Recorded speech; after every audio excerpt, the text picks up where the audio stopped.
Good evening students. வணக்கம். அஸ்ஸலாமு அலைக்கும். எல்லாருக்கும் வாய்ஸ் கிளியரா கேக்குதா? செட் பாக்ஸ்ல எனக்கு ரிப்ளை பண்ணுங்க. எல்லாருக்கும் வாய்ஸ் கிளியரா இருக்கா?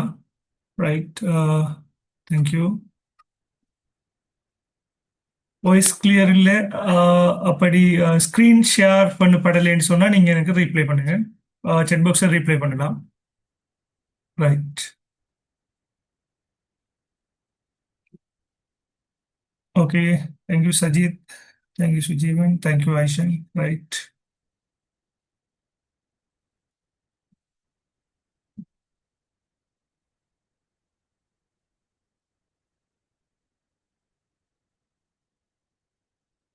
ரைட். நம்ம செஷனை ஸ்டார்ட் பண்றதுக்கு முதல் ஆஹ் இன்னும் கொஞ்ச நாள் தான் இருக்கு எக்ஸாமுக்கு. ஒன்லி ஃபியூ டேஸ் இருக்கு. எல்லாரும் எக்ஸாமுக்கு ரெடியா இருப்பீங்க. டிஜிட்டல் டியூட்டர்ஸ் ஸ்டூடெண்ட்ஸ் எல்லாரும் வீடியோஸ் வாட்ச் பண்ணியிருப்பீங்க. அதர் இன்ஸ்டிடியூட்ல படிச்சிருப்பீங்க. நிறைய பேர் செல்ஃபா படிச்சிருப்பீங்க. யூடியூப் வீடியோஸ் பார்த்துருப்பீங்க. அல்லது ஏ லெவல்ல படிச்சாக்கள் இருப்பீங்க. செல்ஃபா ஸ்டடி பண்ணி கொண்டிருப்பீங்க. எல்லாரும் ஒரு மைண்ட் செட்ல இருப்பீங்க, எக்ஸாம் நெருங்கிட்டு ஒரு ஸ்ட்ரெஸ் ஆகும்னு சொல்லி. பட் என்னை பொறுத்தளவைக்கு டபிள்யூஐடியை பொறுத்தளவையில் நீங்க லெவல் 1 பொறுத்தளவையில் நீங்க ஸ்ட்ரெஸ் ஆக வேண்டிய அவசியம் ஒன்று இல்லை. 40 மார்க்ஸ் என்ன செய்யலாம், எடுத்தா பாஸ் பண்ணக்கூடிய மாதிரி இருக்கும். ரைட். அதே நேரம் இருக்கிற சிலபஸை கவர் பண்ணாலே என்ன, படிச்ச விஷயத்த கவர் பண்ணாலே எக்ஸாம்ல பாஸ் பண்ணலாம். இன்னொரு ஆப்ஷன் ஒன்று இருக்கு. லெவல் 1 நீங்க கம்ப்ளீட் பண்ணாமலுக்கே நீங்க என்ன செய்யலாம், லெவல் 2 எக்ஸாமுக்கு அப்ளை பண்ணக்கூடிய ஆப்ஷன் ஒன்றும் டபிள்யூஐடியில் இருக்கு. ஸோ இந்த லெவல் 1 பத்தி நீங்க worry பண்ண வேண்டிய அவசியம் ஒன்றும் இல்லை. நிச்சயமாக பாஸ் ஆகலாம். பெரும்பாலும் டபிள்யூஐடி லெவல் 1 பாஸ் பண்ண வைப்பாங்க எல்லாரையும். 40 மார்க்ஸ் தான் பாஸ் மார்க்ஸ். 4 பாடத்திலே 40க்கு மேல எடுத்தீங்கன்னு சொன்னா நீங்க பாஸ் பண்ணி அடுத்த லெவல் என்ன செய்யலாம், ஃபாலோ பண்ணக்கூடிய மாதிரி இருக்கு. ரைட். 2026 ஜூலை எக்ஸாம் நியூ சிலபஸ்ல இருக்கும். ஜனவரி எக்ஸாம் ஓல்ட் சிலபஸ். ஸோ சிலபஸை பொறுத்தளவையில் பெரும்பாலான மாற்றங்கள் எதுவுமே இல்லை. ஏர்லியாவே நாங்கள் குரூப்ல எல்லாம் சொல்லியிருந்தோம். மோர் தேன் 90%, 90%, 90 சொல்லலாம், 95 இல்லை, 95% உங்களுக்கு பழைய விஷயம் தான் இருக்கு. ஓல்ட் சிலபஸ் இருக்கிற அதே விஷயம் தான் லெவல் 1க்கு இருக்கு. பேப்பர் ஸ்ட்ரக்சர் மட்டுமே சேம் நியூ சிலபஸ்ல. சில கேள்வி அமைப்புகள் மட்டுமே மாறும். ஸோ இந்த முறை நீங்கள் எக்ஸாமை பாஸ் பண்ணால் ஈஸியாக இருக்கும். பட் அதே நேரம் என்ன, நியூ சிலபஸ்லையும் பெரும்பாலான மாற்றங்கள் எதுவுமே இல்லை. நாங்கள் அனலைஸ் பண்ண பார்த்த அடிப்படையில் நிறைய இன்ஸ்டிடியூட்டு மாதிரி தான் சொல்லுவாங்க. 90%, 95% என்ன, எந்த மாற்றமுமே இல்லை. டபிள்யூடிலையும் டிஸ்கஸ் பண்ணி பார்த்துட்டு. ரைட். இதுதான் என்ன நம்மளோட இன் ஃபியூச்சர் நியூ சிலபஸில் நடக்க போகிற மாற்றம். சின்ன ஒரு மாற்றம் தான் நடக்கும். அதாவது இந்த டிஜிட்டலோட சம்பந்தப்பட்ட சில விடயங்கள் மட்டுமே அதில் உள்ளடக்குவாங்க. ரைட். இப்ப நாம என்ன செய்வோம், நேரடியாகவே பாடத்துக்குள்ள நுழைவோம். நாம நேரடியாகவே 2025 ஜூலை பாஸ் பேப்பர் என்ன செய்வோம், நாம செய்யப்போம். ரைட். உங்களுக்கு பாத்தீங்கன்னா பிள்ளைகள் எக்ஸாம்ல உங்களுக்கு 3 ஹவர்ஸ், எக்ஸாம்ல உங்களுக்கு 3 ஹவர்ஸ் பேப்பர். உங்களுக்கு என்ன செய்வாங்க, ரீடிங் டைம் ஒன்று என்ன செஞ்சிருக்காங்க, ரீடிங் டைம் தந்திருக்காங்க. இந்த ரீடிங் டைம் 15 மினிட்ஸ் இருக்கும். உங்களுக்கு 2 மணிக்கு எக்ஸாம்னு சொன்னா நீங்க ஷார்ப்பா 2 மணிக்கு எக்ஸாம் ஹாலுக்கு போறது. நீங்க என்ன செய்ய வேண்டி வரும்னு சொன்னா நீங்க ஒரு 1:30 எக்ஸாம் ஹாலுக்கு நீங்க போயிடும். 1:30 நீங்க எக்ஸாம் ஹாலுக்கு போயிட்டீங்கன்னு சொன்னா 1:30 உங்களுக்கு 1:45க்கு பேப்பர் தருவாங்க. என்ன லெவல் 1 நீங்க ஃபர்ஸ்ட் டைம் செய்யக்கூடிய ஸ்டூடெண்டா இருப்பீங்க. ஃபர்ஸ்ட் டைம் செய்யறாங்க இருக்கிறதால நான் இன்ஸ்ட்ரக்ஷனை வழங்கிக் கொள்றேன். 1:45க்கு பேப்பர் தருவாங்க. கால்குலேட்டர் நீங்க கொண்டு போகலாம். பிசினஸ் என்வாயன்மெண்ட் பாடத்துக்கு உங்களுக்கு பெரும்பாலும் தேவைப்படாது. பட் கொண்டு போன்றீங்கன்னா பிரச்சனை இல்லை. 2 அல்லது 3 பேனைகள் வச்சுக்கோங்க. நோட்ஸ் பாடம் தானே, பேனைகள் பழுதாகக்கூடிய வாய்ப்புகள் இருக்கு. என்ஐசி கட்டாயம் கொண்டு போங்க. டபிள்யூடி ஐடி கார்டு இருந்தால் கொண்டு போங்க. நிறைய ஸ்டூடெண்ட்ஸுக்கு டபிள்யூடி ஐடி கார்டு வரலங்கிறதால இஷ்யூ இல்லை. இருந்தால் கொண்டு போங்க. அப்படி இல்லாட்டின்னு செய்ய தேவையில்லை, கொண்டு போக தேவையில்லை. என்ஐசியை கவனமா வாங்கி எடுத்துருங்க. ஒரு பாடம் எக்ஸாம் முடிய அல்லது நீங்க வீட்டை போகும்போதோ நீங்க என்ன செய்யுங்க, என்ஐசியை நீங்க கையில வாங்கி எடுத்துருங்க. அடுத்த நாள் எக்ஸாமுக்கு தேவைப்படும். அடுத்தது இந்த பேப்பருக்கு தானே கொஸ்டின் பேப்பர் உங்களுக்கு தார கொஸ்டின் பேப்பர்ல நீங்க எதையுமே என்ன செய்யறல மார்க் பண்ணி அவங்களுக்கு ரிட்டர்ன் பண்றேன். இந்த பேப்பர் நீங்க வீட்டை கொண்டு வர பேப்பர். இதுல வரக்கூடிய இந்த ஓடிக்கு கொஸ்டின், அதாவது எம்சிக்யூ நம்ம லெவல்ல இருந்து பழக்கப்பட்டிருப்போம். எம்சிக்யூ கோடு போடுற கேள்விகள், 4 கேள்வியில 4 விடையில ஒரு விடையை தெரிவு செய்யுது. இது கூட நீங்க என்ன செய்வீங்கன்னு சொன்னா உங்களுக்கு தரப்பட்ட ஆன்சர் ஷீட் தருவாங்க. ஆன்சர் ஷீட்னு சொன்னா இந்த ஓ லெவல் எம்சிக்யூக்கு அந்த புள்ளடி போட்டு கொடுப்பீங்களே அது வராது. இது என்ன சொன்னீங்க, உங்களோட ஆன்சர் ஷீட்ல நீங்க என்ன செய்யணும், 1+1 1+2 1+3 லைன்ல எழுதி போட்டு அதுக்கு நேரம் நீங்க என்ன செய்யணும், அதுக்குரிய விடையை நீங்க எழுதணும். நம்ம இதுக்கு நீங்க செஞ்சு காட்டும் போது உங்களுக்கு என்ன செய்யும் அதுக்கு விளங்கு. ரைட். அப்ப இதுதான் என்ன உங்களோட பேப்பருக்கான இன்ஸ்ட்ரக்ஷன் எல்லாம் சொல்லியிருப்பாங்க. 3 ஹவர்ஸ் கட்டாயம் நீங்க ஒரு வாட்ச் ஒன்று வச்சுக்கொள்ளுங்க டைமை பார்க்கறதுக்கு. ஏர்லியா நீங்க பஸ்ஸுக்கு லேட் ஆகிறாங்க மட்டும்தான் ஏர்லியா கம்ப்ளீட் பண்ணா நீங்க வீட்டை போங்க.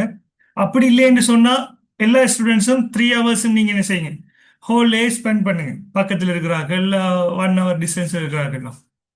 பிகாஸ் 3 மணித்தியாலையும் நீங்க ஃபுல்லா எக்ஸாம் ஹால்ல ஸ்பெண்ட் பண்ணீங்கன்னா தான் அது ஒரு எக்ஸாம் டிசிப்ளின். போட்டி பரீட்சைகள் WIT முடிஞ்சதுக்கு பிறகு வரக்கூடிய சார்ட்டர்ட் அல்லது கவர்மெண்ட் எக்ஸாம்ஸ் அல்லது பிரைவேட் எக்ஸாம்ஸ் யூனிவர்சிட்டி எக்ஸாம்ஸ் எல்லாத்துக்கும் எக்ஸாம் டிசிப்ளின்ங்கிறது முக்கியம். அந்த 3 ஹவர்ஸ் ஸ்பெண்ட் பண்ணும்போது நீங்க பிள்ளை விட்டதெல்லாம் என்ன செய்யலாம், நீங்க தெரியாத கேள்விகளுக்கெல்லாம் விடைகள் உங்களுக்கு ஞாபகம் வரக்கூடிய வாய்ப்பு இருக்கு. ரைட். இப்ப நாம என்ன செய்வோம் பிள்ளைகள், நேரடியாக பாடத்துக்கு போவோம். நம்மளோட பாடத்துல பாத்தீங்கன்னா பிசினஸ் என்வாயன்மெண்ட் பேப்பர்ல பகுதி A, பகுதி B, பகுதி C என 3 பகுதிகள் இருக்கு.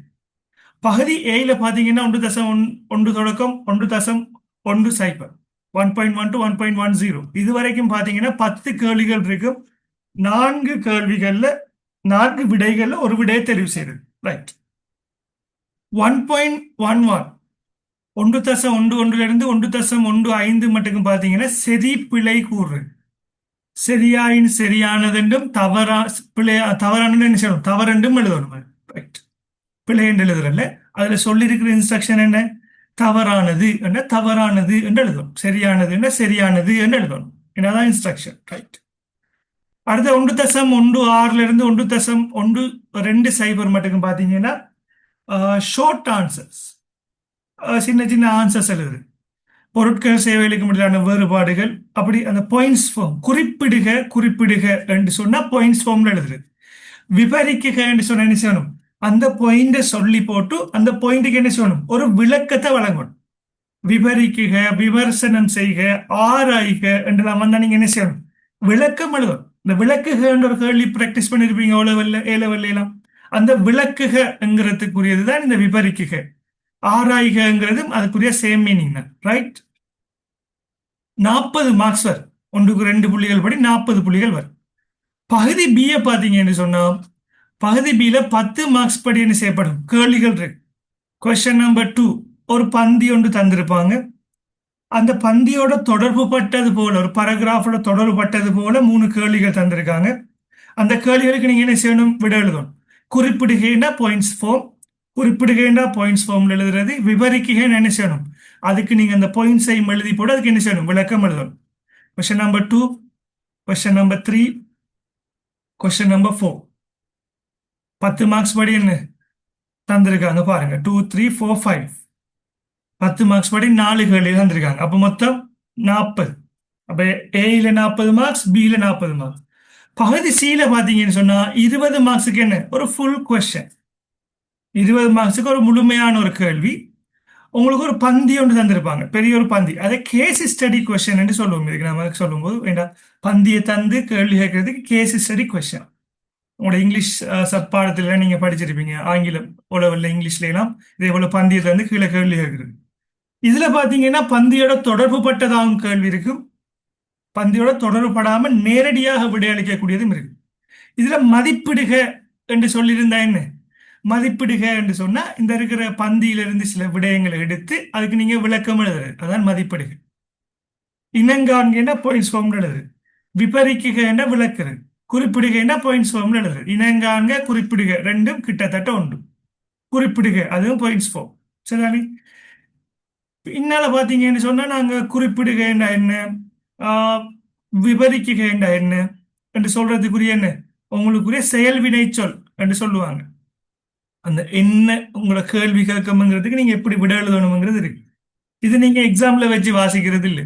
நீங்க வீட்டில இருந்தே பார்த்துட்டு போகலாம். விவரிக்க, ஆராய்க, குறிப்பிடுக என்னன்னு சொல்லு. சரி, மதிப்பிடுக என்று சொன்னா என்னன்னு சொல்லு. இது ஜஸ்ட் ஒரு வாசிக்கிறதுக்கு வேண்டிதான். பட் நீங்க வீட்டில இருந்து போகும்போது வாசிச்சுட்டு போங்க, ரைட்? இப்ப நாம் என்ன செய்வோம், நேரடியாகவே பாடத்துக்கு வரும். ஒரு முறையாகத்தான் ஸ்டெப் பை ஸ்டெப் பார்த்து நம்ம என்ன செய்ய போறோம், கேள்விக்கு போகும். ரைட். நேரடியாக பாருங்க பிள்ளைகள், பாஸ் பேப்பர்ஸுக்கே வந்துடுவோம். டியூட்ஸ் இருக்கிறார்கள், டியூட்ஸ் எடுத்து வச்சுக்கொள்ளுங்க உங்களுடன். டிஜிட்டல் டியூட்டர்ஸ் எல்கே கிளாஸுக்கு வந்தார்கள், அவங்களோட டியூட் எடுத்து வச்சுக்கொள்ளுங்க. வேற கிளாஸ்ல படிச்சாங்களும் உங்களோட கிளாஸ்ல இருந்த டியூட்ஸ் எடுத்து வச்சுக்கொள்ளுங்க. புக் இருக்கிறார்கள், புக் எடுத்து வச்சுக்கொள்ளுங்க. கிட்டத்தட்ட எல்லாரும் நோட்ஸும் என்ன சேமா தான் இருக்கும், சின்ன சின்ன டிஃபரன்ஸ் தான் இருக்கு. பெரும்பாலான சார் மாதிரி ஒரே நோட்ஸை தான் வச்சிருப்போம், ரைட்? ஓகே. பாருங்க பிள்ளைகள், முதலாவது 1.1 1.10. ஃபர்ஸ்ட் நீங்க என்ன செய்யணும் என்று சொன்னா, உங்களுக்கு ஆன்சர் ஷீட் கிடைச்ச உடனே நீங்க என்ன செய்யணும், ஆன்சர் ஷீட்ல பார்ட் ஏ என்ன செய்வீங்க, நீங்க எழுதுவீங்க. பார்ட் ஏ தலைங்க முன்ன என்ன செய்யணும், நீங்க போடணும் பார்ட் ஏ முதலாவது பேப்பர்ல. அடுத்தது நீங்க என்ன செய்ய போறீங்க, 1.1 1.2 1.3 1.4. பாருங்க, அதுல என்ன நம்பர் கேள்வி இலக்கங்கள் போட்டிருக்காங்களோ அதே கேள்வி இலக்கமா இதுல பாருங்க என்ன போட்டிருக்காங்க, 1.1. ஸோ அதே மாதிரி என்ன செய்யணும், 1.1 இருந்து 1.20 மட்டுக்கு நம்ம போட வேண்டி வரும். பட் எம்சிக்கு தானே ஃபெஸ்ட்டுக்கு செய்ய போறோம். ஆகவே 1.5 1.6 1.7 1.8 1.9 1.1 ரைட். இப்படி நீங்க என்ன செய்யணும், ஒரு லைன் விட்டு ஒரு லைன் என்ன செய்யணும், எழுதணும். அப்படி இல்லாட்டி ஒரு அடுத்தடுத்த லைன்ல நீங்க என்ன செய்யணும், எழுதி கொள்ளணும். இதுல நீங்க என்ன செய்ய போறீங்க, நீங்க அதுக்குரிய விடைகளை நீங்க என்ன செய்ய போறீங்க, நீங்க எழுத போறீங்க, ரைட்? சரிதானே? ரைட். இதை மறந்துடக்கூடாது. இதை நீங்க விட்டுட்டு ஒவ்வொரு கேள்வியும் வாய்ச்சு வாய்ச்சு அந்த நம்பர் எழுதி நீங்க ஆன்சர் எழுத வலிக்கிட்டீங்கன்னு சொன்னா உங்களுக்கு என்ன செய்யும், டைம் போகும். சில நேரங்களில் மாத்தி எழுதிருவீங்க, கன்ஃபியூஸ் ஆயிருவீங்க. அந்தந்த இதுக்குரியதை என்ன செய்யுங்க, அந்த அதுக்கு நேரே நீங்க என்ன செய்யணும், விட எழுதும். நீங்க ஃபர்ஸ்ட் டைம் எக்ஸாம் எழுதுறதுல டபிள்யூடி நான் இதை உங்களுக்கு எக்ஸ்பிளைன் பண்றேன், ரைட்? இப்ப கேள்விக்கு வாங்க பிள்ளைகள்.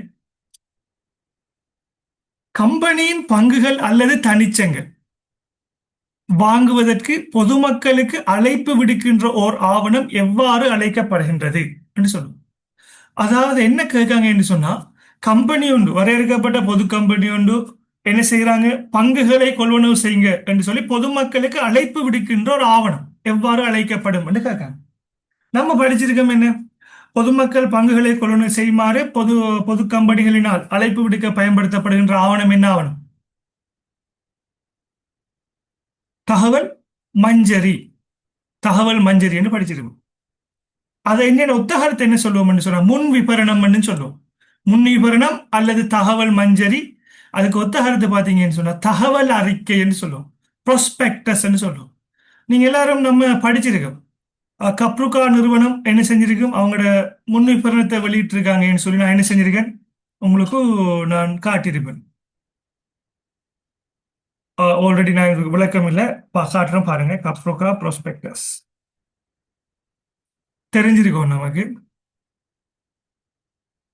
ப்ரோஸ்பெக்டஸ் அடிச்சீங்கன்னு சொன்னா என்ன செய்யும், நெட்ல வரும். இனிஷியல் பப்ளிக் ஆஃபர் இந்த இருக்கு பாருங்க, இங்கிலீஷ்ல இருக்கு.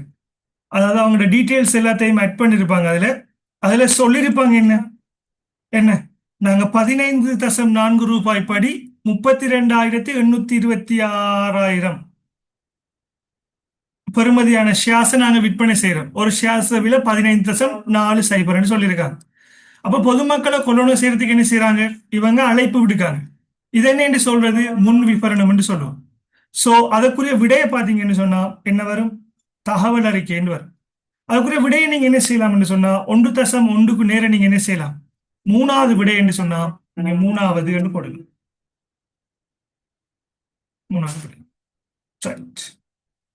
எழுதுறதுல தகவல் அறிக்கைன்னு என்ன செய்யக்கூடாது, ஆன்சர்ல எழுத வேண்டாம். இந்த என்ன இருக்கு உங்களோட ஆன்சர் இந்த இருக்கு தானே, ரைட். இந்த இருக்கிற மூன்றாம் நம்பரை நீங்க பிராக்கெட்டோட எழுதினீங்கன்னா சரி, ரைட். இப்ப அடுத்தது 1.2. இதுக்குரிய ஆன்சர்ஸ் நீங்க எனக்கு அனுப்புங்க பாப்போம். ஒரு 1 மினிட் தாரன் டைம். 1 மினிட் தாரன். 1.2க்கு ஆன்சர்ஸ் அனுப்புங்க செட் பாக்ஸ்ல.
ரைட்.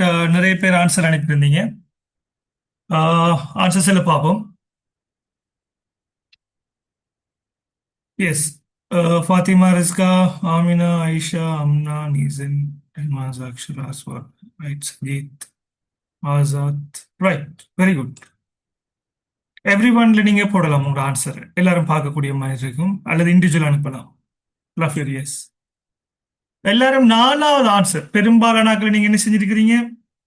ஃபோர்த் ஆன்சர், அதாவது நீங்க இதை சரி செஞ்சிருக்கிறீங்க. ரைட்.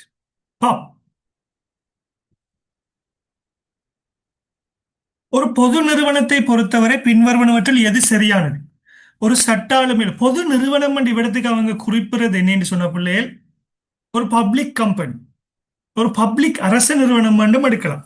என்ன இடத்துக்கு அமைச்சரால் நியமிக்கப்பட்ட பணிப்பாளர் சமயம் மூலம் என்று இடத்துக்கு ஒரு வசனம் வாரத்தால நமது அரசு நிறுவனம் ஒன்றை எடுக்கலாம். வரையறுக்கப்பட்ட என்ன, ஒரு அரச கம்பெனி, பொது கம்பெனியை தான் இடத்துக்கு மென்ஷன் பண்றாங்க. இப்ப இங்கிலீஷ் பேப்பரை பார்த்தோம்னு சொன்னா அதுல டிஃபரன்ஸ் வழங்கு. ஒரு அரச கம்பெனியை தான் இடத்துக்கு சொல்றாங்க. அதுல சொல்றாங்க என்ன, அரச கம்பெனியில சொல்ற விஷயம், ஒரு சட்ட ஆளுமை உள்ளது. எஸ். ஒவ்வொரு கம்பெனிகளுக்கும் என்ன சட்ட ஆளுமை இருக்கு. அந்த கம்பெனியில பணிப்பாளர் சபை என்ன செய்யப்படும், அமைச்சரால் நியமிக்கப்படும். அரச கம்பெனிகள், இப்ப உதாரணமாக Galoya limited, Galoya sugar factory, Hingurana sugar ஃபேக்டரின்னு சொல்லுவோம். அடுத்து salt limited, Hilton hotel, hotel developers private limited, government, Sri Lankan government companies. இப்படிப்பட்ட கம்பெனிஸுக்கு என்ன செய்வோம், நாம கவர்மெண்ட் மினிஸ்டர் தான் என்ன செய்வாங்க, நியமிப்பாங்க. ஆகவே இந்த விடையும் சரி. கட்டாயம் கணக்கும் செய்யணும், கட்டாயம் கணக்காயும் செய்யணும். அக்கௌண்ட்ஸ் கட்டாயம் ப்ரிப்பேர் பண்ணணும் அவங்களோட அக்கௌண்டன்ட். அதே நேரம் கவர்மெண்ட் ஆடிட்டாரு, கவர்மெண்ட் ஆடிட்டர்னா இப்போ நான் வேலை செய்யறது பிள்ளைகள் auditor generals department, superintendent of auditor இருக்கு.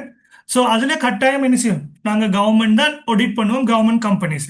ஸோ கணக்கிடும் கணக்காயும் கட்டாயம் அவசியம். ஆகவே இந்த விட என்ன, மேற்கூறிய யாவும்.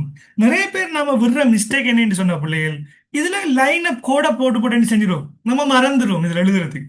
ஆகவே நாம கோடு போடும்போது என்ன செய்யணும், கட்டாயம் சரியான விடையா இருந்து என்ன செய்யணும், அதுக்குரிய விடையை நம்ம என்ன செஞ்சிடணும், நம்ம அதுக்குரிய பகுதிகளை நம்ம என்ன செஞ்சிடணும், எழுதிடும். Very good. நிறைய பேர் நீங்க என்ன செஞ்சிருக்கீங்க, படிச்சிருக்கிறீங்க, கொஞ்சம் அவதானமா இருந்திருக்கிறீங்க. வாசிக்கும் போது சின்ன குழப்பங்கள் இருந்தாலும் என்ன செய்யலாம், பொது நிறுவனம் என்று வந்து இடத்துக்கு அமைச்சர் என்று வரக்குள்ளே நமக்கு விளங்கிடணும், ஒரு பொது கம்பெனியை தான் சொல்றாங்க, கவர்மெண்ட் கம்பெனி தான் சொல்றாங்க. சரியா? ரைட். 1.3. ரைட், கொஞ்சம் ஸ்பீடா போ. 1.3. ஒரு தொழில் முனைவோரை பொறுத்தவரை கீழ்வருவனவற்றுள் எது சரியானது அல்ல, எது பிழையானதுன்னு கேட்டிருக்காங்க. சரியானது அல்ல என்ன மீனிங் பிள்ளை, எது பிழையானது என்கிறத கேட்டிருக்காங்க. ரைட், சொல்லுங்க. அவன் விட எது வரும், இதுக்கு விட ஆன்சர்ஸ் செட் பாக்ஸ்ல அனுப்புங்க. அவர் இடர்களை எதிர்கொள்ள விரும்புவதில்லை. ரைட். இப்ப முதலாவது தொழில் முனைவோர் என்ற யாரு, ஆண்டர்பிரனர், முயற்சியாளர் என்ற ஒரு பாடம் இருக்குதானே, முயற்சியாண்மை என்று சொல்லி. முயற்சியாண்மையில வரக்கூடிய அந்த முயற்சியாளருக்குரிய ஒத்தகர்த்து தான் என்ன, தொழில் முனைவோர், ஆண்டர்பிரனர். ஆண்டர்பிரனர்ஷிப் என்ன, ரிஸ்க் எடுத்து வேலை செய்யறான், ரிஸ்க் எடுத்து ப்ராஃபிட் பார்த்து ஒரு பெரிய ஒரு கம்பெனியை உருவாக்கக்கூடிய ஒரு பில் கேட்ஸ் போல ஒரு, ரைட், ஒரு முக்கியமான ஒரு ஒரு நம்ம ஒரு பிசினஸ் ஒன்று ஈடுபடக்கூடிய ஒரு, மக்கள் பிரச்சனையை தீர்த்து அதுல ஒரு ப்ராஃபிட் உழைக்கக்கூடிய ஒரு, அவர் யார், எப்போதும் இடர்களை எதிர்கொள்ள விரும்புவார். இதுல என்ன சொல்லிருக்கு பிள்ளை, இடர்களை எதிர்கொள்ள விரும்புவதில்லை என்று சொல்லியிருக்காங்க. ரைட். அப்ப என்ன, இதை நோட் பண்ணலாம், இது அவர் இடர் விரும்புவார், அப்ப இதான் விடைய அவர். இரண்டாவது, வணிக வாய்ப்புகளில் கவனம் செலுத்துகின்றார். எஸ், அவர் கவனம் செலுத்துவார், அது சரியானவள். புத்தாக்க யோசனைகளை கொண்டுள்ளார். எஸ், அவர் கட்டாயம் புத்தாக்கத்தை இருக்கணும், தன்னம்பிக்கையுடையவராக இருக்கணும். ஆகவே இதுதான் என்ன, ஒரு முயற்சியாளர் பண்பு அல்ல. சரிதானே? Right. Very good, very good. Right. One, நிறைய பேர் அதே ஆட்கள் ஆன்சர் பண்ணிக்கிறீங்க. Right, okay, thank you very much. அடுத்தது, இலங்கையின் மூலதன சந்தையில் உள்ள ஒரு கருவிக்கான உதாரணம் கீழ்வருவனவற்றுள் எது? ரைட், மூலதன சந்தை. ரைட், நம்ம எங்க படிச்சிருக்கோம் பிள்ளைகள், எல்லாரும் நம்ம டியூட்ல லாஸ்ட் யூனிட், கடைசி யூனிட்டுக்கு வாங்க. பாஸ் பேப்பர்ஸ் பிரிண்ட் இருக்கும் டியூட்ல.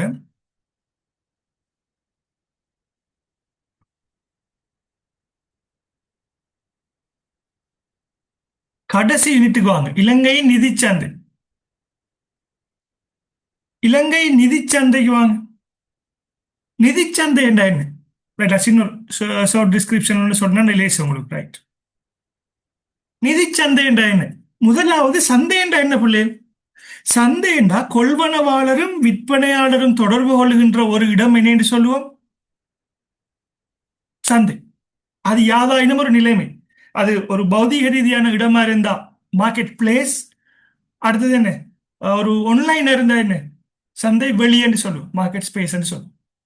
நிதிச்சந்தை என்ன என்ன மீனிங்? நிதி தேவைப்படுவோரும் அந்த நிதியை வழங்குபவர்களும் தொடர்பு கொள்கின்ற ஒரு சந்தர்ப்பம் தான் என்ன, ஒரு நிலைமை தான் என்ன, அது சந்தைன்னு சொல்லும். அப்ப வரைவிலக்கணத்தை பாருங்க. நிதி தேவைப்படுவோரையும் நிதியை வழங்குவோரையும் தொடர்படுத்துவதற்காக காணப்படுகின்ற இடம் என்ன? நிதிச்சந்தை. நிதிச்சந்தையை பார்த்தீங்கன்னு சொன்னா ரெண்டு வகையாக பிரிக்கப்படும்: பணச்சந்தை, மூலதன சந்தை. நிதி கருவிகளை வச்சுதான் பிரிக்கப்படும். என்ன? பணச்சந்தை, மூலதன சந்தை. பணச்சந்தை என்ற என்ன, மூலதன சந்தை என்ன? அப்ப நம்ம லேசா விளங்கி கொள்றதுக்கு ஒரு மெத்தட் தான் மூலதனம்ங்கிறது. என்ன பிள்ளை? அதுவும் நீண்ட காலமாக நம்முடைய நிறுவனத்துல மெயின்டைன் பண்ணுவார். அப்ப என்ன, அது நீண்ட காலத்தோடு சம்பந்தப்பட்டதான் மூலதனம். பணம்ங்கிறது என்ன? குயிக்கா நம்ம டிரான்சாக்ஷனுக்கு பயன்படுத்துறது. ஆகவே பணம்ங்கிறது ஒரு குறுங்காலம். இப்படி சின்ன ஒரு டெக்னிக்கை மைண்ட்ல வச்சு நீங்க என்ன செய்யணும், பாடமாய் கொள்ளணும்.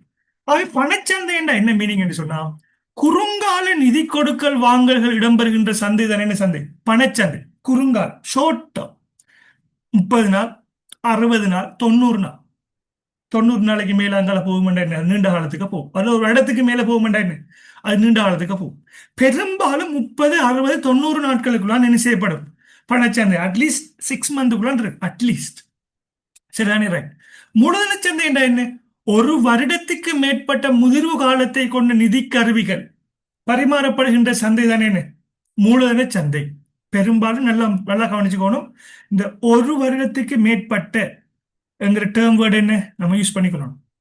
ஒரு வருடத்துக்கு மேற்பட்ட நிதி கருவிகள், ஒரு வருடத்துக்கு மேற்பட்ட. இதுல குறுங்கால நிதி கொடுக்கல் வாங்கல்கள்ங்கிற முக்கியம். சரிதானே? ரைட். பணச்சந்தையில பாத்தீங்கன்னு சொன்னா முக்கியமாக இருக்கக்கூடியது திரைசேரி உண்டியல் சந்தை. திரைசேரி உண்டியல். திரைசேரி உண்டியல் என்ன? திரைசேரி உண்டியல் என்றா அரசாங்கத்துக்கு பணம் தேவைப்படும். அரசாங்கத்துக்கு பணம் தேவைப்படும் போது மத்திய வங்கிக்கு கால் பண்ணி சொல்லுவாங்க, சென்ட்ரல் பேங்க் கவர்னருக்கு சொல்லுவாங்க, அரசாங்கத்துக்கு பணம் தேவைப்படுது, கடன் வாங்கித்தாங்க. யாரிடம்? வெளிநாட்டிடமா உள்நாட்டிடமானு கேட்பாங்க. உள்நாட்டில் என்ன? யார்கிட்ட? பொதுமக்கள்கிட்ட வாங்க, அல்லது பேங்க்ல வாங்க, அல்லது பொதுமக்கள் பப்ளிக் வேற கம்பெனிஸ் இருந்தா அவங்கள்ட்ட இருந்து வாங்க. அப்ப அரசாங்கத்துக்கு தேவையான குறுங்கால பண தேவைக்காக வேண்டி அரசு சார்பாக மத்திய வங்கியினால் வெளியீடு செய்யப்படுகின்ற ஆவணம் தான் என்ன, கடன் பத்திரம் தான் என்ன, திரைசேரி உண்டியல். நீங்களும் பர்ச்சேஸ் பண்ணலாம். நம்ம வீடியோல எல்லாம் காட்டிருப்போம் எப்படி பர்ச்சேஸ் பண்றேன்னு சொல்லி. என்ன செய்யலாம்? நீங்க காசை கொடுத்து பத்திரத்தை வாங்கலாம். இப்போ ஒரு 1000 ரூபாய்க்கு நீங்க பத்திரம் வாங்கினீங்கன்னு சொன்னா அந்த 1000 ரூபாய்க்கு அவங்களுக்கு 900 ரூபாய் எடுப்பாங்க உங்களோட கையில். நீங்க அந்த பத்திரத்தை திருப்பி கொடுக்கின்ற போது உங்களுக்கு அவங்க 1000 ரூபாய் தருவாங்க. 900 ரூபாய்க்கு நீங்க வாங்குவீங்க ஒரு பேப்பர் உண்டு, இன்வெஸ்ட் பண்ணுவீங்க. அது இன்வெஸ்ட்மெண்ட் 3 மாதத்துக்கு பிறகு அந்த பேப்பரை திருப்பி கொடுத்தீங்கன்னு சொன்னா என்ன செய்வாங்க? உங்களுக்கு 1000 ரூபாய் தருவாங்க. அப்ப 100 ரூபாய் என்ன ப்ராஃபிட். அப்படி சந்தை தான் திரைசேரி உண்டியல். அப்ப திரைசேரி முறியண்டா என்ன? ஒரு வருடத்துக்கு மேற்பட்ட அரசாங்கத்துக்கு தேவையான கடன்களை பெற்றுக்கொள்றதுக்கு மத்திய வங்கியினால் வெளியீடு செய்யப்படுகின்ற என்ன, கடன் பத்திரம் தான் திரைசேரி முறி. ஆகவே பணச்சந்தையில் என்னென்ன ஆவணங்கள் இருக்கு, மூலதன சந்தையில் என்னென்ன கருவிகள் இருக்குன்னு என்ன செய்யணும், நமக்கு தெரிஞ்சிருக்கணும். பெரும்பாலும் மூலதன சந்தையில பாத்தீங்கன்னா திரைசேரி முறை இருக்கும், தொகுதி கடன் இருக்கும், பங்கு பத்திரம் இருக்கும். தொகுதி கடன் என்ன? அரசாங்கத்துக்கு எப்படி பணம் தேவைப்படுகின்றதோ அதே போல கம்பெனிக்கும் பணம் தேவைப்படும். வரையறுக்கப்பட்ட கம்பெனிகளுக்கு என்ன தேவையான நிதியினை பெற்றுக்கொள்வதற்காக, கடனை பெற்றுக்கொள்வதற்காக பொதுமக்களுக்கு வெளியீடு செய்யப்படுகின்ற கடன் பத்திரம் தான் என்ன, தொகுதி கடன். பங்கு பத்திரம் என்ன? பங்குகளை விற்பனை செய்யறது. அவை திரைசேரி முறை, தொகுதி கடன், பங்கு பத்திரம் எல்லாம் என்ன, மூலதன சந்தை. பணச்சந்தைக்குள்ள பாத்தீங்கன்னு சொன்னா வங்கிகளுக்கான அழைப்பு கடன் சந்தை. ஒரு வங்கி இன்னொரு வங்கியிலிருந்து கடன் வாங்குறது. வணிக பத்திரம், வியாபாரத்தாரன்னு சொல்லும் அந்த சந்தை. அந்நிய செலாவணி உண்டியல். உண்டியல் என்று சொன்ன விளையாட பிள்ளைகள் செக்குக்கு பதிலாக பயன்படுத்தப்படுறது. அதே போல என்ன, வெளிநாட்டுக்கு நம்ம என்ன செய்யறது, செலாவணி உண்டியல் என்ன செய்வோம், நம்ம பயன்படுத்துவோம். அந்த செலாவணி உண்டியல் இதெல்லாம் என்ன வரும், பணச்சந்தைக்குள்ள வரும். இதெல்லாம் நம்ம டீப்பா படிச்சிருக்கோம். பட் நம்முடைய கேள்வியை பார்ப்போம். இலங்கையின் மூலதன சந்தையில் உள்ள ஒரு கருவிக்கான உதாரணம் கீழ்வருவனவற்றில் எது? என்ன விட வரும் சொல்லுங்க. What is the answer? இப்ப விளங்கப்படுது என்ன ஆன்சர்? ஜஸ்ட் இது பேப்பர்ல கேள்விக்கு விட என்ன, நீங்க என்ன செய்யலாம், கேள்வியையும் விடையும் பார்த்தாலே ஓகே. பட் என்ன, இந்த கிளாஸ்ல இருக்கிறது நோக்கம் என்ன, அது சம்பந்தப்பட்ட சில விளக்கங்களையும் என்ன செய்வேன் நான் உங்களுக்கு தருவேன். அது யூஸ்ஃபுல்லா இருக்கும் உங்களுக்கு. ரைட். என்ன வரும் பிள்ளை? Right, very good. Chudanthan, right? Yes. Sajid, Amana, Swarna, Amina, is Aisha, right? Okay, very good. என்ன வரும்? தனிச்செங்கல். திரைசேரி உண்டியல்ங்கிறது பிள்ளைகள் பணச்சந்தைக்கு வரும். வர்த்தகத்தால் வியாபாரத்தால்ங்கிறதும் பணச்சந்தைக்கு வரும். மாற்றுண்டியல்ங்கிறதும் என்ன? அது செக்குக்கு பதிலாக நாம் என்ன செய்வோம்? செக் பேங்க் தரும். மாற்றுண்டியல் என்ன செய்யும்? செலாவன் உண்டியல் மாற்றுண்டியல் என்ன செய்யும்? கொடுக்கல் வாங்கலை பயன்படுத்துறது. நான் உங்களுக்கு 10,000 ரூபாய் பணம் தருவேன் என்ற ஒரு அழுகலை கொடுக்குறேன். அல்லது இன்ன நபருக்கு 10,000 ரூபாய் பணம் கொடுக்கவும் என்ற ஒரு கடிதத்தில் எழுதி கொடுக்குறேன். அது மாற்றுண்டியல். அதுக்கு வடிவம் இருக்கு, அதை படிச்சிருக்கு. தனிச்செங்கல் என்ன பிள்ளைகள்? பங்க போல என்ன? தொகுதி கடன், டிபெஞ்சர்ஸ் சொல்லுவோம், ரைட்? அப்ப இது என்ன வரும்? நம்முடைய மூலதன சந்தைக்கான உதாரணமாக கருதப்படும். ஸோ நீங்க என்ன செய்யணும்? நீங்க உங்களோட பேப்பர்ல நீங்க என்ன செய்யலாம்னா 1.4 நேரம் நீங்க என்ன செய்யலாம்? 2ஆம் நம்பரை போடலாமா? ரைட். 1.4 நேரம் 2ஆம் நம்பரை போட்டுக்கொள்ளுங்க. 1.3க்கு என்ன வரும்? 3க்கு 1 வரும். ரைட். ஓகே, அடுத்தது பிள்ளை கொஞ்சம் குயிக்கா போ. ரைட். அடுத்த பாருங்க. கீழ்வருவனவற்றுள் நீதிமன்ற கட்டளைக்கு அமைய பங்குடைமை கலைக்கப்படும் ஒரு சந்தர்ப்பமாக அமைவது எது? நீதிமன்றத்துக்கு நாம போறேன் என்று சொன்னாலே என்னத்துக்கு போ? நீங்க சாதாரணமா யோசிங்க. ஒரு பிரச்சனை என்று சொன்னா தான் போ. ஒரு பிரச்சனை, சண்டை, முரண்பாடு வந்து போலீஸ் கேஸ் ஆகி போலீஸ் என்ன செய்ய? நீதிமன்றத்தில் நம்மளை ஆஜர்படுத்து. அதான் என்ன? நீதிமன்றத்தில் தலையீட்டுடன் கலைக்கிறேன்னு சொல்றேன். ரைட். நம்முடைய டியூட்ல இருக்கா இல்லையா பிள்ளை? எஸ், நம்முடைய டியூட்ல நம்ம என்ன செஞ்சிருக்கோம்? படிச்சிருக்கோம். பங்குடைமை பகுதியில பாத்தீங்கன்னு சொன்னா பங்குடைமை கலைப்பு சம்பந்தமாக படிச்சிருக்கு. டியூட்ல பாருங்க, பேஜ் நம்பர் 13 பாருங்க. பங்குடைமை நிறுவன கலைப்பு இடம்பெறும் முறைகள். 1, நீதிமன்ற தலையீடு இல்லாமல் நீதிமன்ற உத்தரவின் பேரில். நீதிமன்றத்துக்கு போய் கலைக்கிறது.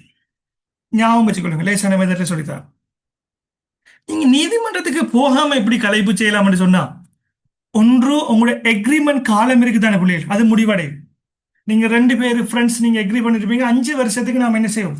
இந்த நிறுவனத்தை நடத்துவோம். அப்ப எக்ரிமெண்ட் முடிஞ்சு நீதிமன்றத்துக்கு போக தேவையில்ல, பங்குடைமை என்ன செய்யும்? ஆட்டோமேட்டிக்காகவே எக்ஸ்பயர்ட் ஆகும். அல்லது குறித்த ஒரு நோக்கத்தை அடையிறதுக்காக ஒரு பங்குடைமை செய்றீங்க, ரைட்? 10 லட்சம் ரூபாய் ப்ராஃபிட் அடைகிறது. அல்லது இந்த வீடை கட்டி முடிக்கும் வரைக்கும் நம்ம இந்த பங்குடைமை இருக்கு. இந்த கடையை நம்ம சொந்தமாக வாங்கும் வரைக்கும் என்ன, ஆளுக்கு ஒரு கடை வாங்கும் வரைக்கும் என்ன செய்யும்? பங்குடைமை நடத்துவோம் என்று சொன்னா, அந்த டைம்ல அந்த நோக்கத்தை நீங்க அடைஞ்சிட்டீங்கன்னு சொன்னா என்ன? பங்குடைமை கடை. அடுத்தது, ஒரு பங்காளர மரணம். மரணம்ங்கிறது பிள்ளைகள் இயற்கை மரணம், ஒரு பிரச்சனையும் இல்லை.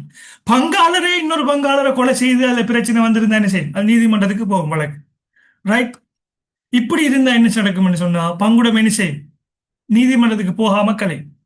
நீதிமன்ற உத்தரவின் பேரில் பங்குடைமை கலைக்கப்படுற என்று சொன்னா, சித்த சுவாதீனம் அடைதல். ஒரு பங்காளர் மர்டர் பண்ணுப்பாரு, அதே போல மர்டர் பண்ணா நீதிமன்றத்துக்கு போகும், அது ஒரு விஷயம். பங்குடைமை பிசினஸுக்காக வேண்டிதான் மர்டர் பண்ணப்பட்டேன்னு சொல்லி மனைவி வழக்கு போட்டா என்ன செய்யும்? நீதிமன்றத்துக்கு போய் அது கலைக்கப்படும். அப்படி இல்லாட்டி என்ன? பங்காளர் ஒரு ஆளுக்கு மனநிலை பாதிக்கப்பட்டால், அல்லது பங்குடைமையில் என்ன செய்ய போறாங்க?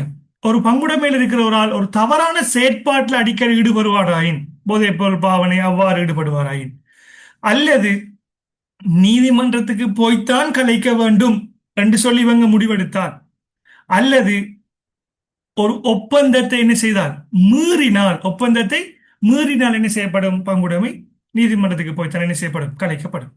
இப்ப பாருங்க, கேள்வியை பாருங்க. நீதிமன்ற கட்டளைக்கு அமைவா பங்குடைமை கலைக்கப்படும் ஒரு சந்தர்ப்பமாக அமைவது. பங்காளர் ஒருவர் இறந்து விடுகின்றார், நீதிமன்றத்துக்கு போக வேண்டுமா இல்லையா?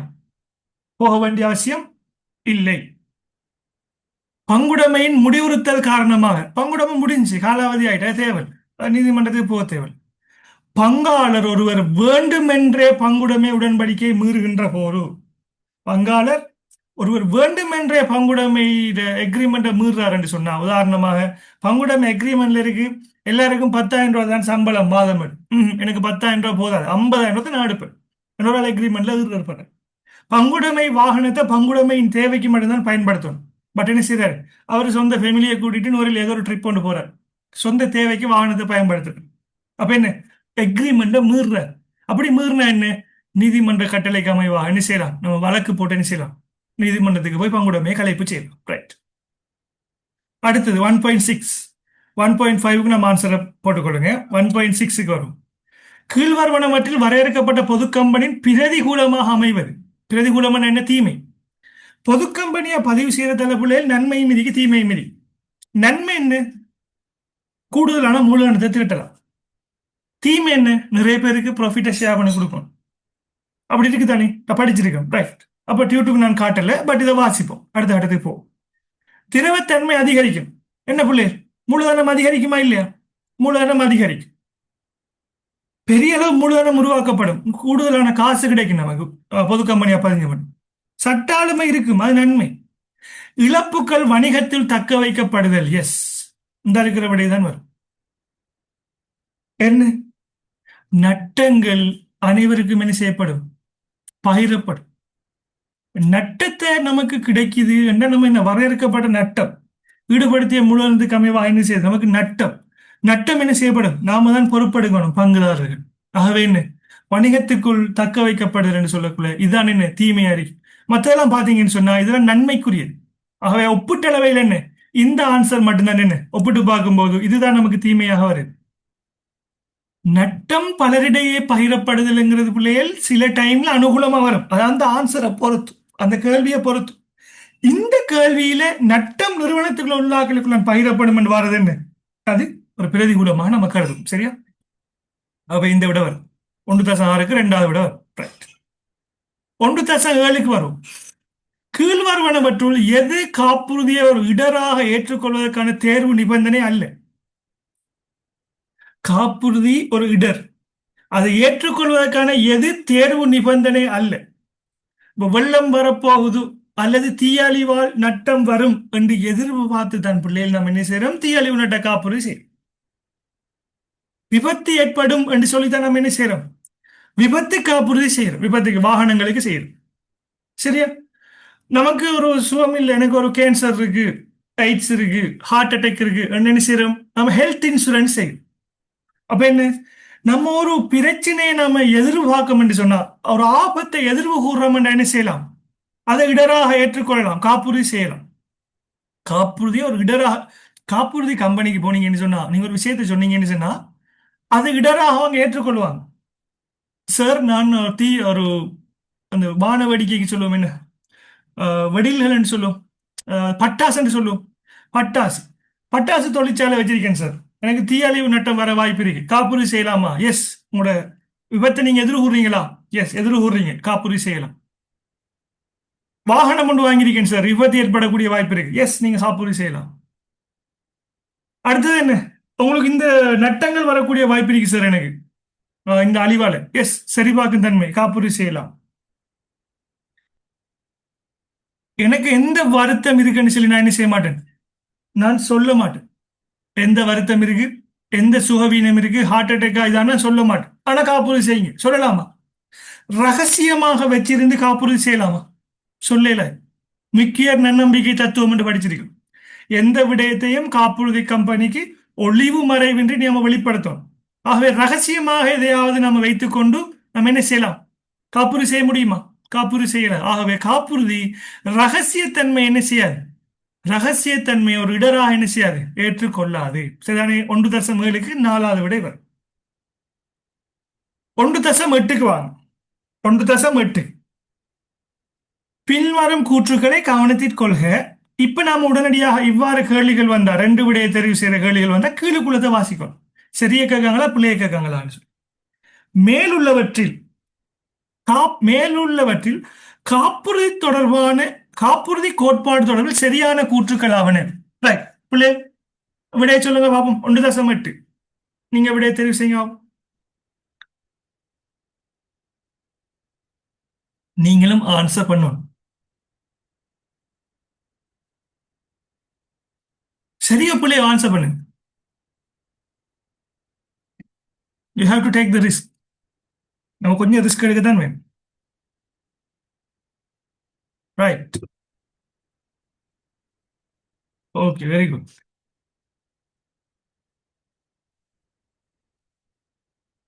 ட்ரை பண்ணுங்க. சரியா பிள்ளையோ ட்ரை பண்ணுங்க. 2 மார்க்ஸ் தான். ரைட். ஓகே, பாப்போம். என்ன கேட்காங்க? சரியான கூற்றுக்களை கேட்காங்க. இப்ப சரியான கூற்றுக்களை கேட்டா நீங்க என்ன செய்யணும் சொன்ன எக்ஸாம்ல இடத்துக்கு நீங்க என்ன செய்யணும்? பென்சிலால எது சரி என்று கருதுறீங்களோ அதுக்கு ரெண்டு சரியை போட்டு போட்டு என்ன செய்யணும்? அதுக்குரிய விடையை நீங்க என்ன செய்யலாம்? செக் பண்ணி பார்க்கணும். காப்புறுதி இழப்பீட்டு தத்துவத்தின் கீழ் இலாபம் உழைக்கப்படலாம். ம். காப்புறுதியில் இலாபம் உழைக்கலாமா? இழப்பீட்டு தத்துவம் என்ன சொல்லுது? உங்களுக்கு எவ்வளவு தொகை இழப்பு ஏற்படுகின்றதோ அந்த தொகையைத்தான் நீங்க பெற்றுக்கொள்ளலாம் ஆக கூடுதலாக. உங்களோட பைக்குக்கு எக்ஸிடென்ட் படுது, எக்ஸிடென்ட்ல நீங்க 10,000 ரூபாய் உங்களுக்கு செலவு போகுதுன்னு சொன்னா நீங்க என்ன செய்யலாம்? 10,000 தான் நீங்க பெற்றுக்கொள்ளலாம். நீங்க என்ன செய்யலாது? கூடுதலானதை என்ன செய்யலாது? கூடுதலான தொகையை நீங்க என்ன செய்யலாது? உழைக்க முடியாது என்று சொல்லி சொல்லுது. என்ன தத்துவம் அது? இழப்பீட்டு தத்துவம். படிச்சிருக்கமா இல்லையா புள்ளி? எஸ், படிச்சிருக்கு. காப்புறுதி. காப்புறுதி தத்துவங்கள் இந்த ஒரு தத்துவங்கள் இருக்கு. உச்ச நம்பிக்கை தத்துவம், காப்புறுதி செய்த அக்கறை, இழப்பீட்டு தத்துவம், பங்களிப்பு தத்துவம், பதிலால் வைப்பு தத்துவம், அண்மிய காரணம் எல்லாம் படிச்சிருக்கோம். நம்ம அதுக்குரிய ரிலேட்டடான வீடியோஸும் பார்த்துருக்கோம். இழப்பீட்டு தத்துவத்தில் சொல்லப்படுது பாருங்க என்ன? இழப்பீடு எது ஏற்படுகின்றதோ அதைத்தான் நம்ம என்ன செய்யலாம்? உண்மையான நட்டத்தை தான் என்ன செய்யலாம்? இழப்பீடாக பெறலாமே தவிர என்ன செய்யலாது? லாபம் உழைக்க முடியாது என்பதை சொல்ற தத்துவம் தானே தத்துவம்? இழப்பீடு தத்துவம். ரைட். அப்ப இவங்க லாபம் உழைக்கப்படலாம் என்று சொல்றாங்க. இது சரியாது. இது பிழை. அப்ப இது பிள்ளை என்ன? ஏ வரக்கூடிய ஆன்சர்ஸ் எல்லாமே என்ன? வராது. இதுவும் வராது, இதுவும் வராது. மிஞ்சிருக்கிறேன்னு. ரைட். எது சரியானதுன்னு கேட்டிருக்காங்க. அப்ப இதுவும் வராது. அப்ப என்ன வரக்கூடிய வாய்ப்பு இருக்கு? இது ரெண்டும் தான். வாசிக்காமலுக்கு நான் முடிவெடுக்கலாம். பட் வாசிப்போம். பற்றுரிமை மாற்று. பற்றுரிமை மாற்று கோட்பாடு ஆயுள் காப்புரையை பாதிக்காது. சரி. அடுத்தது நெருங்கிய காரணம். நெருங்கிய காரணம்னு சொன்னா பிள்ளை நமக்கு ஒத்த கருத்து என்ன? அதாவது அண்மிய காரணம். அண்மிய காரணம் என்னன்னு சொன்னா எந்த அபாயத்துக்கு எதிராக காப்புறுதி செய்யப்பட்டதோ அந்த அபாயம் ஏற்பட்டால் மாத்திரமே என்ன நம்ம காப்புறுதி கிடைக்கும். ரைட். ஓகே. அப்ப பியும் சியும் என்ன? சரி. அப்ப உங்களோட ஆன்சர்ஸ் என்ன? கரெக்ட். பெரும்பாலான கரெக்ட். 1.8க்கு 3வது. 1.9. ரைட். குயிக்கா ரைட். கீழ்வருவனவற்றில் எது சிறிய நடுத்தர நிறுவனங்களின் செயலாற்றுகையை மேம்படுத்துவதற்கான ஒரு வழிமுறை? நான் சொல்றது கரெக்ட். நீங்க ஒரு ஹோட்டல் உண்டோ அல்லது நீங்க ஒரு சில்லறை வணிகம், grocery ஷாப் அல்லது போட்டோகாபி ஷாப், எல்லாரும் கடை ஒன்று ஆரம்பிக்கிறீங்க. உங்களோட செயலாற்றல் பெர்ஃபார்மன்ஸை மேம்படுத்துறதுக்கான ஒரு வழிமுறை எது என்று கேட்டிருக்காங்க. சொல்லுங்க. விடை 1.9. உங்களோட ஆன்சர்ஸ் அனுப்புங்க.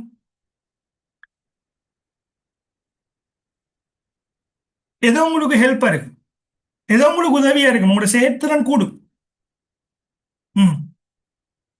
ரைட். சரியா புள்ளி அனுப்புங்க. ரைட்.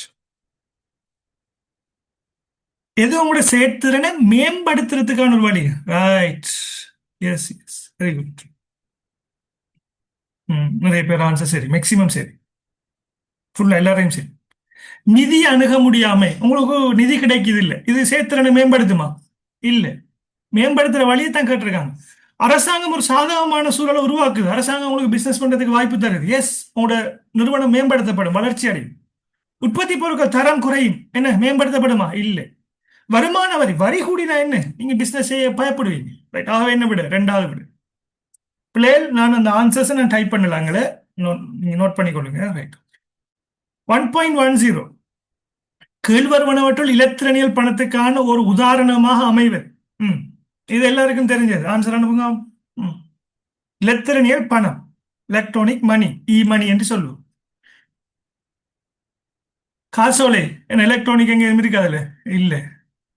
வாக்குறுதி சீட்டு வருமா? வராது. வர்த்தகத்தால் வருமா? வராது. என்ன? கடன் அட்டை, தரவட்டை எல்லாமே என்ன இலத்திரனியல் பணம். ரைட். இதுக்கு எல்லாரும் ஆன்சர் பண்ணிக்கிறீங்க. ரைட். பிள்ளைகள் பயப்பட தேவையில்லை. இப்படிதான் கேள்வி வரும்பா. 20 மார்க்ஸ் வந்துருமா உங்களுக்கு? இந்த 10ல 10க்கு 10க்கும் சரி எடுத்தீங்கன்னா 20 மார்க்ஸ் வந்துடும். இன்னொரு 20 மார்க்ஸ் எடுத்தா நீங்க பாஸ். ரைட். ஓகே. அடுத்து இப்ப சரிபுல கூறுறது. சரியாயின் சரி என்று எழுதணும், தவறாயின் தவற. நீங்க பாருங்க உங்களோட ஆன்சர்ல எப்படி விட எழுதிருக்காங்கன்னு காட்டுறேன். 1.1 இருந்து 1.10 மட்டுக்குமே என்ன போட்டு விட எழுதிருக்காங்க. அப்படி பிரேக்கெட் போட்டு போட்டிருக்காங்க.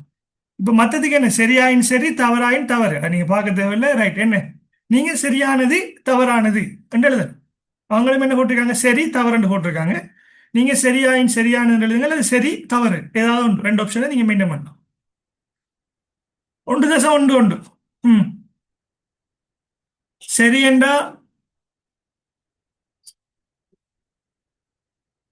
கரெக்ட் போடுங்க இல்லாட்டி எஸ் நோன்னு போடுவோமே எஸ் என்றா சரி என்று எடுத்துக்கொள்ளுங்க நோண்டா இல்லாட்டி கரெக்ட் ராங் ரைட் ஓகே அதை ரிப்ளை பண்ணுங்களா செக் பாக்ஸ் ஓகே பாருங்க ஒன்று தசம் ஒன்று ஒன்று முகாமைத்துவ திறன்களின் குறைபாடே சிறிய நடுத்தர அளவிலான நிறுவனங்களின் தோல்விக்கான ஒரு காரணமாகும் சரியா புள்ளியா உங்களுக்கு மேனேஜ் பண்றதுக்கு எல்லாமே இருக்கு அதான் உங்களோட தோல்வி அடையுது நிறுவனங்கள் ம் முகாமை செய்யறதுக்கு தெரியுது இல்லை கம்பெனில கணக்கு செய்ய தெரியாது பேங்குக்கு போக தெரியாது கம்பெனில ஊழியர்களுக்கு சம்பளம் கொடுக்க தெரியாது எப்படி மேனேஜ் பண்ண பிசினஸ் செய்ய தெரியுது இல்லை இதானே காரணம் எஸ் அப்ப என்ன தோல்விக்கான காரணமாகும் சரி சரியா ரைட் ஒன்றை பேர் ஆன்சர் கரெக்ட் ரைட் அடுத்து கூட்டு முயற்சியை பதிவு செய்வது அவசியமாகும் கூட்டு முயற்சி சொல்லுங்க கூட்டு முயற்சி என்ன இப்ப சித்திரை புத்தாண்டு வருது தைப்பொங்கல் புத்தாண்டு கிறிஸ்துமஸ் அப்படி நிறைய ஃபெஸ்டிவல் வருது அந்த ஃபெஸ்டிவல் டைம்ல ஒரு ரெண்டு மூணு ஃப்ரெண்ட்ஸ் எல்லாம் சேர்ந்து நீங்க என்ன செய்றீங்க எல்லாரும் சேர்ந்து நம்ம ஒரு பிசினஸ் ஒன்று செய்வோம் ஒரு 3 நாள் 5 நாள் 10 நாளைக்கு ஒரு பிசினஸ் செய்ய போறீங்க அப்படி நீங்க முடிவு ஒன்று எடுக்கிறீங்க அப்ப நீங்க அந்த பிசினஸை கட்டாயம் பதிவு செய்யணுமா அதான் அந்த கூட்டு முயற்சி ஒரு குறுங்காலத்துக்காக வேண்டி நீங்க என்ன செய்றீங்க ஒரு 4-5 பேர் சேர்ந்து ஒரு பிசினஸ் ஒன்று செய்ய பிளான் பண்றீங்க அதை கட்டாயம் பதிவு செய்யணுமா என்ன கட்டாயம் பதிவு செய்ய தேவையில்லை எஸ் ராங் ரைட் ஓகே தவறான தவறு என்று எழுதணுமா ரைட் அடுத்தது ஊழியர் நம்பிக்கை நிதியம் என்பது இலங்கை மத்திய வங்கியினால் மேற்பார்வை செய்யப்படுகின்ற ஒரு நிறுவனமாகும் ஊழியர் நம்பிக்கை நிதியம் பிள்ளைகள் மத்திய வங்கி அவங்க தலையீடு இருக்கும் பட் என்ன மேற்பார்வை செய்யப்படுதான்னு சொன்னா இல்லை அவங்களுக்கு என்ன செய்யப்படுது ஒரு போர்டு ஒன்று இடிஎஃப்க்கு என்ன செய்யப்படுது ஒரு போர்டு ஒன்று இருக்கு அந்த இடிஎஃப் சட்டத்தில் அமைவாக ஒரு போர்டு ஒரு பணிப்பாளர் சபை மாதிரி தீர்மானம் நியமிச்சிருக்காங்க அந்த சபை தான் என்ன செய்யும் அதை மேற்பார்வை செய்யும் ஆக என்ன இது தவறு 1.14 பெண்களின் கல்வி மட்டத்தை மேம்படுத்துவது இலங்கையில் பெண்கள் தொழில் முனைவோர் அதிகரிப்பதற்கான ஒரு காரணியாகும் எஸ் இதுல நிறைய கேர்ள்ஸ் இருக்கிறீங்க நம்ம கிளாஸ்ல சொல்லுங்க என்ன கல்வி மட்டம் கூடினால் நீங்க முயற்சியாளரா மாறுவீங்களா இல்லையா எஸ் எடுகேட் இப்ப நிறைய பாருங்க கேக் செய்வது எப்படி பர்த்டே கேக் அனிவர்சரி கேக் செய்வது ஐசிங் கேக் செய்வது எப்படின்னு படிச்சுட்டு வரீங்க நிறைய கேக் பிசினஸ் பியூட்டிஷியன் எப்படி நீங்க அழகுபடுத்துற செயற்பாடுகளை மேற்கொள்ளலாம் கோர்ஸ் படிச்சுட்டு வரீங்க நீங்க ஒரு நிறுவனத்தை ஆரம்பிக்கிறீங்க வீட்டோட ஹேர் ஸ்டைலிங் படிச்சுட்டு வரீங்க உருவாக்குறீங்க அப்ப கல்வி மட்டம் அதிகரிக்க என்ன செய்யுது பிள்ளைகள் தொழில் முனைவோராக நீங்க மாறுறீங்க ஆண்டர்பிரனியர்ஸா மாறுறீங்க பெண் முயற்சியாளர்கள் நான் படிச்சிருக்கேன் ரைட் இப்ப தையல்ங்கிறது என்ன பிள்ளைகள் ஆடைகளை தைத்தல் நீங்க படிச்சுட்டு தான் செய்யறீங்க சும்மா பிராக்டிக்கலா செய்யல நிறைய வேஸ்ட் ஆகி போட்டுறீங்க உடனே முறையாக படிச்சதுக்கு பிறகுதான் நீங்க செய்றீங்க ஆக நீங்க ஒரு முயற்சியாளராக மாறதுக்கு ஒரு கல்வி அவசியம் S very good very good ஆக என்ன சரி ஒரு காசோலையில் புறங்குறிப்பிடுவது காசோலையின் பின்புறத்தில் கையொப்பமிடுவதன் மூலம் உரிமையை மாற்ற அனுமதிக்கின்றது நான் படிச்சிருக்காமா இல்லையா படிச்சிருக்கோம் எஸ் காசோலையின் முன்பக்கத்தில் எழுதப்பட்டுள்ள பெயரை பின்பக்கத்தில் எழுதி கையொப்பமிடுவதன் மூலம் என்ன செய்யப்படும் காசோலை புறங்குறிப்பிட்டு மாற்றப்படும் காசோலை புறங்குறிப்பிடுதல் என்ன படிச்சிருக்கோம் பிள்ளைகள் காசோலைக்கு முன்பக்கம் நீங்க இப்படி 2 கோடுகள் சமாந்தரமான கோடுகளை போடுறது அது குறுக்கு கோடுகள் பேங்க் பேரு எழுதினீங்க விசேட நோக்கம் அது தவிர்ந்த எல்லாம் சாதாரண குறுக்கு கோடு புறங்குறிப்பிடல் என்ன காசோலைக்கு முன்பகுதியில் என்ன பேர் எழுதிக்கிறீங்களோ அதை பின்னுக்கு எழுதுறது பின்னுக்கு நீங்க சில விஷயங்களும் எழுதலாமா நான் படிச்சிருக்கேன் பின்னுக்கு எழுதி நீங்க கையொப்பம் வச்சீங்கன்னா அதை புறங்குறிப்பிடல்னு சொல்லுவோம் வெற்று புறங்குறிப்பு விசேட புறங்குறிப்பிடல் நான் படிச்சிருக்கேன் அது விஷயம் வேறு உரிமையை மாற்ற அனுமதிக்கின்றது இன்னொரு ஆள் கொண்டு போய் மாத்தலாமா எஸ் மாத்தலாம் ரைட் ரைட் என்ன செஞ்சிருக்கீங்க எல்லாரும் கரெக்ட் பெரும்பாலும் answer correct okay okay thank you very much இப்போ நாம எழுதுற பகுதிக்கு போறோமா ரைட் 1.16 பகுதியே முடிய போகுது பிள்ளைகள் ரைட் பாருங்க 1.16 1.2 வகையான வினாக்களுக்கு விடைகளை உமது விடை புத்தகத்தில் வினா இலக்கத்தை குறிப்பிட்டு அதுக்கு நேரே எழுதவும் நான் எப்படி எழுத சொல்லியிருக்காங்க நான் காட்டிக்கொள்றேன் உங்களோட விடை ரைட், இப்படி 1.62 போட்டு அதுக்குரிய விடையை நீங்க என்ன செய்யணும்? பாயிண்ட்ஸ் ஃபார்ம்ல இப்போ நிறைய விட தந்திருப்பாங்க, பாயிண்ட்ஸ் ஃபார்ம்ல எழுதினீங்கன்னா போதும். ரைட், பாருங்க, ஏதாவது ரெண்டு விஷயம் எழுதினா போதும், மூணு விஷயம் எழுதினா போதும்னு சொல்லியிருக்காங்க. பெரும்பாலும் ரெண்டு ரெண்டா கேட்பாங்க.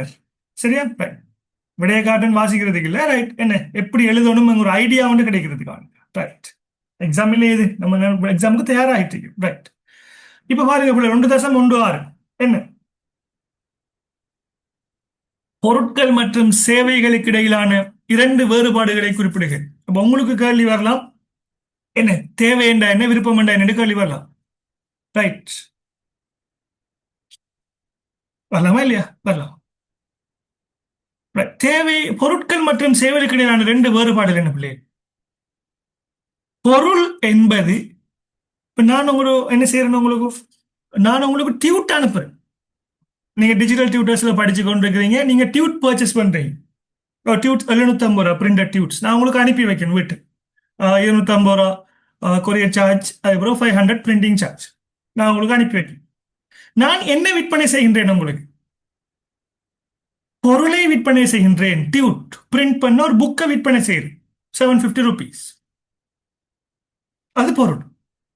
இப்ப நான் என்ன செஞ்சுட்டு இருக்கேன் உங்களுக்கு? நான் உங்களுக்கு படிப்பிச்சிட்டு இருக்கேன், டீச் பண்ணிட்டு இருக்கேன், லெக்சர் பண்ணிட்டு இருக்கேன், விரிவுரையாற்றிட்டு இருக்கேன். இது என்ன? இது service, teaching service, health service. டாக்டர்கிட்ட போய் நீங்க என்ன செய்றீங்க? நீங்க கன்சல்ட் பண்றது. அப்படி என்ன செய்றீங்க? நீங்க சேவை. போலீஸுக்கு போனா நீங்க பாதுகாப்பு செய்யப்படுறது. அப்படி அப்ப ரெண்டு வேறுபாடுகள் கேட்டா என்ன செய்யலாம்? எழுதலாம். அது எப்படி எழுதணும்டா, இந்த பேட்டர்னை ஞாபகம் வச்சுக்கொள்ளுங்க. ரைட், இந்த இருக்கு பாருங்க, அவங்க ஆன்சர்ல கொடுத்துருக்கிற பேட்டர்னை பாருங்க. ஃபர்ஸ்ட்டுக்கு நீங்க என்ன செய்யணும்? பொருள், இது இல்லாட்டியும் பிரச்சனை இல்லை பிள்ளை. பொருள் என்கிற தலைப்பு, சேவை என்கிற தலைப்பு. இதுல நீங்க என்ன எழுதலாம்? கண்ணால் பார்க்கக்கூடியவை, கட்புலனாக கூடியது, கண்ணால் பார்க்க முடியாது. பொருட்களை சேமிக்கலாம், சேவைகளை சேமிக்க முடியாது. பொருட்களை தொட்டு உணர முடியும், என்ன சேவைகளை தொட்டு உணர முடியாது. பொருளை உற்பத்தியாளர்கிட்ட நீங்க பிரித்தெடுக்கலாம், சேவை என்ன செய்யாது, பிரித்தெடுக்க முடியாது. ரைட், அப்படி நிறைய விஷயங்கள் இருக்கு. அதுல அவங்க நிறைய விடைகள் தந்திருக்காங்க. நீங்க ஒரு பெரும்பாலும் ஒரு 2 அல்லது 3 விடயங்கள் உங்களுக்கு தெரிஞ்சிருந்தா போதுமானது. நம்ம படிச்சிருக்கிற விஷயங்கள் இதுல பாருங்க, நம்ம எல்லாருக்கும் படிச்ச விஷயம் பௌதிகத்தன்மை. தொட்டு உணரலாம், உணர முடியாது. கண்ணால் பார்க்கலாம், கண்ணால் பார்க்க முடியாது. சேமிக்கலாம், சேமிக்க முடியாது. உற்பத்தியாளர்கிட்ட பிரிக்கலாம், சேவையை பிரிக்க முடியாது. வேற அளவு ரீதியாக கிலோகிராம் கிராம்ல மதிப்பிடலாம், சேவையை மதிப்பிட இயலாது. ஆளும் போல் நீங்க மற்றது பாடம் வாங்க தெரியல, குழப்பமா இருக்கும். 4 விடையும் போல். சரிதானே? எல்லாரும் கிளியரா பிள்ளைகள்? Right. இது சின்ன விஷயம், ஆரம்பத்தில் படிச்சு. இப்ப பாருங்க, தொடர்பாடலின் 4 உறுப்புகளை குறிப்பிடுக. அப்ப மனிதனின் உறுப்புகளை குறிப்பிடுக. கண், காது, மூக்கு, தலை என்று கேட்கிற மாதிரி தான் என்ன செஞ்சிருக்காங்க. தொடர்பாடலின் 4 உறுப்புகளை குறிப்பிடுக. எலிமெண்ட்ஸ், கூறுகள்ங்கிறதுக்கு தான் டிரான்ஸ்லேட் பண்ணிருக்காங்க. என்ன உறுப்புகள் போட்டிருக்காங்க, பார்ட்ஸ் மாத்திருக்காங்க. சரியா? எலிமெண்ட்ஸ், கூறுகள், விடயம், எலிமெண்ட்ஸ். ரைட், தொடர்பாடல் படிச்சிருக்கோமா இல்லையா? எஸ், தொடர்பாடல் படிச்சிருக்கோம். தொடர்பாடல் என்ன பிள்ளைகள்? சின்ன ஒரு ஞாபகப்படுத்தணும். ரைட், இந்த இது ஆரம்பத்தில் எல்ஜிபிடி எல்லாம் வாரத்துக்கு முதல் ஏஐ யூஸ் பண்ண எடுத்த இமேஜஸ், கார்ட்டூனிஸ்டிக் இமேஜஸ். ரைட், இந்த இருக்கு பாருங்க பிள்ளை. தொடர்பாடல் என்ன பிள்ளை? ரைட், நான் சொல்றேன். ஒரு வாட்ஸ்அப் மெசேஜ் வருது உங்களுக்கு. என்ன ஒரு ஃப்ரெண்ட், ஒரு ஆள், ஃப்ரெண்ட் ரிலேஷன் ஒரு ஆள் என்ன செஞ்சிட்டாரு, பாஸ்டவே இறந்துட்டார். அப்ப என்ன செய்யணும்? நான் உங்களுக்கு அறிவிக்கணும். நான் என்ன செய்யறேன்? உடனடியாக எனக்கு ஒரு மெசேஜ் வந்து கிடைச்சிருக்கு, ஃப்ரெண்ட் ரிலேஷன் ஒரு ஆள் இறந்துட்டாரு என்று சொல்லி. உடனே நான் என்ன செய்யறேன்? அந்த மெசேஜ் அப்படியே டைப் பண்றேன் வாட்ஸ்அப்ல. டைப் பண்ணி போட உங்களோட நம்பருக்கு என்ன செய்யறேன்? அனுப்புறேன். நீங்க என்ன செய்றீங்க? அந்த மெசேஜ் ஓபன் பண்ணி பாக்குறீங்க. ஓகே, இறந்துட்டாரு, ஓ மை காட்னு சொல்லி போட்டு ரெஸ்ட் இன் பீஸ் என்ன செய்றீங்க? நீங்க எனக்கு ரீப்ளை பண்ணிட்டு அவரோட ஃபியூனரலுக்கு நீங்க போறீங்க. ஓகே, இதான் அந்த சிச்சுவேஷன். இதுல பாருங்க என்ன நடந்திருக்கு. நான் என்ன செஞ்சிருக்கேன்? நான் அனுப்புபவர் ஒன்று. நான் அனுப்புபவர் என்னத்தை அனுப்புறேன்? செய்தி அனுப்புறேன். ஃப்ரெண்ட் ரிலேஷன் இறந்துட்டாரு. எதனூடாக அனுப்புறேன்? வாட்ஸ்அப்ங்கிற ஒரு ஊடகத்தினூடாக என்ன செய்றேன்? நான் உங்களுக்கு அனுப்புறேன். அதை நீங்க என்ன செய்றீங்க, உங்களோட மொபைல்ல நீங்க என்ன செய்றீங்க, அதை பெற்றுக்கொள்றீங்க. உங்களோட வாட்ஸ்அப்ல பெற்றுக்கொள்றீங்க, உங்களோட மொபைல்ல பெற்றுக்கொள்றீங்க. நீங்க என்ன செய்றீங்க உடனடியாக, அதுக்கு நீங்க உணர்ச்சி வசப்படுறீங்க. ஓ மை காட், இறந்துட்டார், துலங்கள். நீங்க ஒரு ரியாக்ஷன் ஒன்று தாரீங்க. நீங்க என்ன செய்றீங்க, ஃபீட்பேக், ரெஸ்ட் இன் பீஸ் என்று போட்டு என்ன செய்றீங்க, நீங்க மெசேஜ் ரீப்ளை பண்ணி போட்டு நீங்க என்ன செய்றீங்க, நீங்க ஃபியூனரல் அட்டென்ட் பண்றீங்க. இதான் என்ன, ஒரு கம்யூனிகேஷன். தொடர்பாடல்ல மிகவும் முக்கியமானது என்ன பிள்ளைகள், அதை வரைவிலக்கணத்திலே இருக்கு. தகவல்கள் ரெண்டு அல்லது ரெண்டு தரப்பினர் மேற்பட்ட தரப்பினர் பரிமாறப்படுதலும் அதனை புரிந்து கொள்ளலும். இப்ப நான் உங்களுக்கு படிப்பிக்கன் பிள்ளைகள், தமிழ்ல படிப்பிக்கன், இங்கிலீஷ் வேர்டுகள் சிலதை யூஸ் பண்றேன். நீங்க என்ன செய்றீங்க, விளங்கி கொள்றீங்க என்று சொன்னாதான் என்ற தொடர்பாடல் என்ன, வினைத்திறனான தொடர்பாடல். உங்களுக்கு விளங்குதில்லை என்று சொன்னா என்ன, ஒன்று உங்களோட சைட்ல பிள்ளை இருக்கும் அல்லது எந்த சைட்ல பிள்ளை இருக்கும். அது என்ன, புரிந்து கொள்ளலை என்று சொன்னா அது வினைத்திறனற்ற தொடர்பாடல்.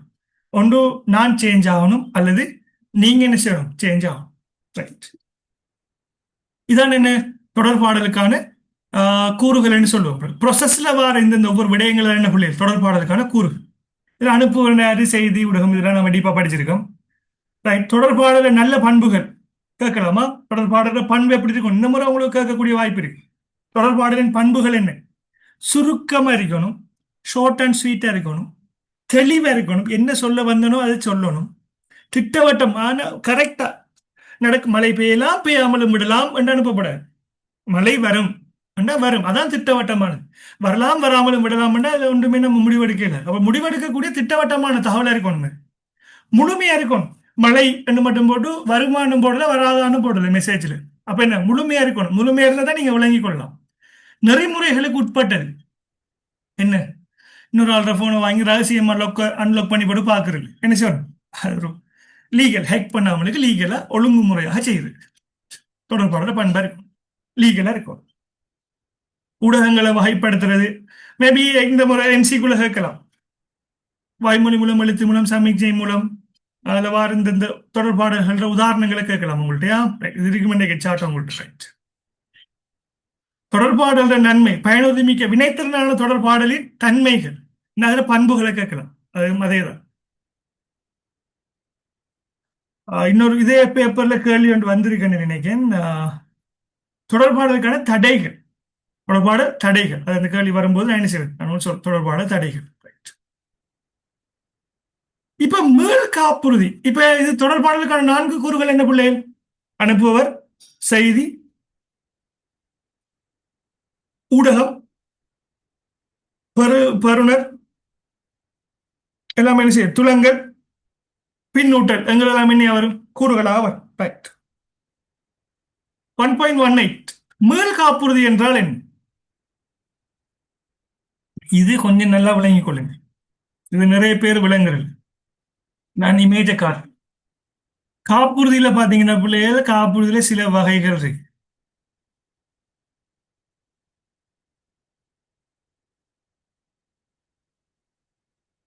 காப்புறுதியில சில கன்செப்ட் இருக்கு. இந்த இருக்கு. மீள் காப்புறுதி என்றால் என்ன, மீள் காப்புறுதி என்ன என்னன்னு சொன்னா பிள்ளைகள், ரைட். அதுக்கு முதல்ல இரட்டை காப்புறுதியை பார்த்துட்டு வரும். அப்ப மீள் காப்புறுதி லேசா விளங்கும். இரட்டை காப்புறுதி என்ன, ஒரு ப்ராப்பர்ட்டிய, ஒன் ப்ராப்பர்ட்டிய 2 காப்புறுதி கம்பெனியில நீங்க இன்சூரன்ஸ் பண்ணினீங்கன்னு சொன்னா, அல்லது 2க்கு மேல உள்ள நிறுவனங்கள்ல காப்புறுதி செஞ்சீங்கன்னு சொன்னா, ஒரு ப்ராப்பர்ட்டி தான் 2 நிறுவனத்துல காப்புறுதி செஞ்சீங்கன்னு சொன்னா நீங்க செய்றீங்க. உங்களிடம் வாகனம் இருக்கு, வீடு இருக்கு, அந்த வீடையும் வாகனத்தையும் ஏங்கிற கம்பெனிலையும் காப்புறுதி செய்றீங்க, பிங்கிற கம்பெனிலையும் காப்புறுதி செய்றீங்க. அப்படி நீங்கள் செய்தால் அதுக்கு சொல்ற பேர் என்ன, டபுள் இன்சூரன்ஸ், இரட்டை காப்புறுதி. 2 திருமணம் செய்யறான் ஒரு ஆள், 3 திருமணம் செய்வாங்க ஒரு ஆள். அப்ப என்ன, அது மாதிரி ஒரு 2 காப்புறுதி, 3 காப்புறுதி செய்யற ஒரு ப்ராப்பர்ட்டி. ரைட். மீள் காப்புறுதி என்ன சொன்னா, இதை நல்லா விளங்கிக்கணும் இந்த கான்செப்ட். மீள் காப்புறுதி என்றா, நாம் என்ன செஞ்சிட்டோம், நம்மிடம் இருக்கக்கூடிய ஒரு ப்ராப்பர்ட்டியை ஏங்கிற கம்பெனியில காப்புறுதி செஞ்சிட்டோம். ஓகே, நம்மளோட டியூட்டி முடிச்சு. ஆனா அது பெருமதி கூடிய சொத்து, நம்ம செஞ்சு முடிச்சிட்டோம், நம்மளோட வேலை முடிச்சு. நமக்கும் ஏங்கிற கம்பெனிக்கும் இடையில தான் அக்ரிமெண்ட். மற்ற கம்பெனியை பத்தி தெரியாது. நம்ம ஏங்கிற கம்பெனி என்ன கம்பெனினா, அது ஒரு சின்ன ஒரு கம்பெனி. ஒரு ஸ்மால் சின்ன கம்பெனி, சின்ன ரேஞ்சில் பிசினஸ் செய்யற கம்பெனி, காப்புறுதி கம்பெனி. அவங்க யோசிக்காங்க, ஒருவேளை இந்த சொத்து பெறுமதி கூடினதா இருக்கு, இதுல ஆபத்து வந்தா நம்ம எல்லா நட்டகடையும் நம்ம திருப்பி கொடுக்கணும், நம்மிடம் போதிய அளவான பணம் இருக்காததுக்கு.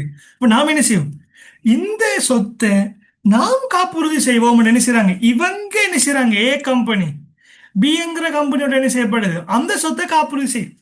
பேங்கிற கம்பெனிக்கு சொந்தமான சொத்து இல்ல, பட் என்ன செய்யப்படுது, இந்த காப்புறுதி கம்பெனி அந்த ரிஸ்க் என்ன செய்யுது, இன்னொரு கம்பெனியில் என்ன செய்யுதுன்னு சொன்னா காப்புறுதி செய்யுது. அவ்வாறு காப்புறுதி செய்தால் அதை நீங்க சொல்லுவோம் மீள் காப்புறுதி. வாய்ச்சி பாருங்க, சொத்தொன்றை காப்புறுதி கம்பெனியில் காப்புறுதி செய்யும் போது அக்காப்புறுதி கம்பெனி அச்சொத்தை மற்றொரு காப்புறுதி கம்பெனியில் காப்புறுதி செய்தால் அதை என்ன சொல்லும், மீள் காப்புறுதின்னு சொல்லும். ஆகவே என்ன செய்யணும், இந்த விடயத்தை நீங்க என்ன செய்யணும், பிள்ளைகள் எழுதணும். தேவை ஏற்பட்டால் நீங்க என்ன செய்யலாம், இந்த இமேஜையும் என்ன செய்யலாம், நீங்க காட்டலாம். இது ஒரு ப்ராப்பர்ட்டியா காட்டி, ஒரு வீடு காட்டி, வீட்டை நீங்க ஏல செய்றீங்க, ஏ கம்பெனி இதை பி கம்பெனியில் என்ன செய்யுது, காப்புறுதி செய்யுது, இதை மீள் காப்புறுதின்னு சொல்லும். ரைட். அடுத்தது 1.19, இலங்கையின் பணச்சந்தையில் உள்ள 2 பங்கேற்பாளர்களை குறிப்பிடுக. ரைட். பணச்சந்தை சொல்லியிருக்கேன் பிள்ளை. பணச்சந்தைன்னா என்ன, குறுங்கால நிதி கருவிகள் பரிமாறப்படுவதற்கான ஒரு சந்தை, நிதி தேவைகளை பூர்த்தி செய்யறதுக்கு பணக்கருவிகள் பரிமாறப்படுகின்ற சந்தை நிதி சந்தை. திரைசேரி உண்டியல், வியாபாரத்தால் செலாவணி உண்டியல், இதெல்லாம் என்ன செய்யப்படும், அங்க பரிமாறப்படும் ஆரம்பத்திலே பார்த்திருந்தோம். யார் இருக்காங்க, யார் இருக்காங்க என்று சொன்னா, ஒன்று கட்டாயம் முதல்ல பாத்தீங்கன்னு சொன்னா இலங்கை மத்திய வங்கி இருக்கு. ஏன் இலங்கை மத்திய வங்கிக்கு தெரியாம எந்த நிதி கருவியும் என்ன செய்ய முடியாது, பரிமாற்றம் செய்ய முடியாது. திரைசேரி உண்டியல் என்று வரக்கூட மத்திய மத்திய வங்கி இருக்கு. அந்த திரைசேரி உண்டியலை மத்திய வங்கி யாருக்கு கொடுக்கும், சந்தையில விற்கும். விற்பனை செய்கின்ற போது யார் வாங்கலாம், பொதுமக்கள் வாங்கலாம். ஆக பொதுமக்களும் இருக்காங்க அந்த சந்தையில். ஏனைய வங்கிகள் வாங்கலாம். உரிமை பெற்ற வணிக வங்கி, கொமர்ஷியல் பேங்க் ஊடாகத்தான் என்ன செய்யப்படும், அது விற்பனை செய்யப்படும். நம்ம படிச்சிருக்கோம், கொமர்ஷியல் பேங்க் தான் அதை வாங்கும், ஏஜென்ட் அவங்ககிட்ட வச்சு தான் நம்ம வாங்கலாம்.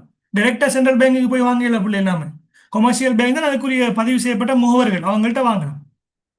கொமர்ஷியல் பேங்க் சொன்னா HNB, BOC, அந்த கரண்ட் அக்கௌண்ட் நம்ம ஓபன் பண்ணக்கூடிய அனைத்து நிறுவனங்களையும் உரிமை பெற்ற வணிக வங்கின்னு சொல்லும் அந்த பேங்க்ஸ். அடுத்தது என்ன, காப்புறுதி கம்பெனிகள் அதில் இன்வெஸ்ட் பண்ணும், காப்புறுதி கம்பெனிகளும் அதில் பங்கேற்பாங்க. அடுத்தது ஏனைய நிதி நிறுவனங்களும் என்ன செய்வாங்க, அதில் பங்கேற்பாங்க. ஆகவே நீங்க இதுக்கு விட எழுதலாம். என்ன இதுக்கு நீங்க விட எழுதக்கூடியதா இருக்கும், நான் எழுதி காட்டல உங்களுக்கு விட. என்ன செய்யலாம், நீங்க அதை நோட் பண்ணிக்கொள்ளலாம். அரசாங்கம், அரசாங்கம் என்னோட டைம் போகுங்கிறத நான் எழுதி காட்டல. அரசாங்கம் இருக்கும். அடுத்த இலங்கை மத்திய வங்கி இருக்கும். இலங்கை மத்திய வங்கி 2 தான் கேட்டிருக்காங்க பிள்ளைகள், 2 கேட்ட நீங்க 2 எழுதுங்க, 3 எழுதுங்க. இலங்கை மத்திய வங்கி இருக்கும். பொதுமக்கள் இருப்பாங்க, பொதுமக்கள் இருப்பாங்க. அடுத்தது காப்புறுதி உரிமம் பெற்ற வணிக வங்கிகள் இருக்கும். வணிக வங்கிகள் அவங்க கட்டாயம் இருப்பாங்களா. காப்புறுதி கம்பெனிகள் இருக்கும், காப்புறுதி கம்பெனி இருப்பாங்க. அடுத்து என்ன, நிதி நிறுவனங்கள் இருப்பாங்க, நிதி நிறுவனங்களும் இருப்பாங்க. அந்த பினான்ஸ் கம்பெனிஸ் சொல்லும், நிதி நிறுவனங்களும் இருப்பாங்க. ரைட். அப்ப அதுக்குரிய விடை தான் இருக்குமா. ரைட். அடுத்து இல்லை எழுதி காட்டுல பிள்ளைகள், டைம் நம்ம சேவிங் பண்றது நோக்கத்துக்காக வேண்டி. சரி.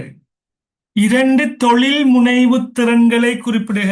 ஆண்டர்பிரினர்ஷிப் ஸ்கில்ஸ், முயற்சியாண்மை திறன்கள். அனுப்புங்க பாப்போம், என்னென்ன திறன்கள் இருக்கு முயற்சியாளருக்கு. நான் நேரத்திலே சொல்லி தந்தேன், முயற்சியாளருக்கு சில திறமைகள் இருக்கும். என்னென்ன திறமைகள் இருக்கு, நம்ம படிச்சிருக்க முயற்சியாண்மை பாடம் வெரி இன்ட்ரெஸ்டிங்கான ஒரு சப்ஜெக்ட்.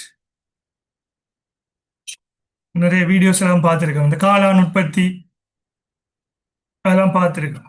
ரைட். முயற்சியாண்மை. நான் வளமையா சொல்ற எக்ஸாம்பிள், வாட்டர்மெலன் இருக்குன்னு சொன்னா, வாட்டர்மெலன் எல்லாருக்கும் தெரியும். இப்போ பிக் பாஸ்ல நம்ம வாட்டர்மெலன் எல்லாம் பார்த்துருப்போம். வாட்டர்மெலன்ங்கிற வேர்ட் தெரியும். வாட்டர்மெலன் இருக்குன்னா, வாட்டர்மெலனை வாங்கி வாட்டர்மெலனை விற்பனை செஞ்சோம்னா $1 ப்ராஃபிட். அதை ஜூஸை நாம விற்பனை செஞ்சோம்னா என்ன செய்யலாம், $3 வாங்கி $8 விற்கலாம். $5 ப்ராஃபிட். அது எப்படி இப்படி உழைக்கிறங்கிறத படிப்பிக்கலாம், அதால நமக்கு கூடுதலான ப்ராஃபிட். அப்ப என்ன செய்யப்படும், முயற்சியாண்மைங்கிறது என்ன? ஒரு புத்தாக்கம் சொல்லி படிச்சிருக்கோம். முயற்சியாண்மையின் அனுகூலங்கள் பார்த்திருக்கோம்.